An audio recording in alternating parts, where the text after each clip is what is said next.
The remote start operating range is approximately 200 feet from the vehicle. For remote start to function, the car must be in park with the ignition off and all doors must be closed and locked.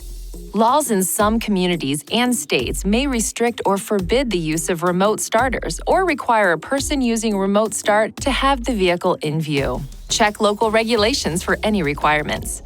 To start the vehicle remotely, press the lock button on the key fob. Then, within 5 seconds, press and hold the engine start button for at least 2 seconds. The engine will start, the parking lights will turn on, and the automatic heater and air conditioning system will begin heating or cooling the vehicle, depending on the outside temperature, the in-car temperature, and the last user mode. During this period, the heater and air conditioning display and buttons will not operate until the ignition switch is turned on.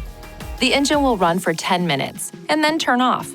To extend the time for one additional 10-minute period, press the lock button on the key fob, then press and hold the engine start button for at least 2 seconds.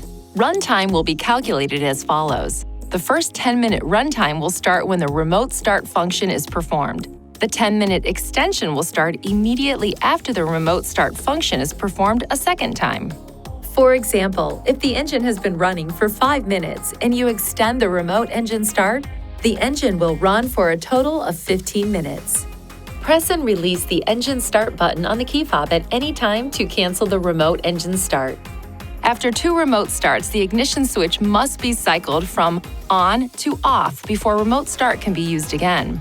To start driving after using remote start, apply the brake pedal and press the ignition switch. Please see your owner's manual for important safety information, system limitations, and additional operating and feature information.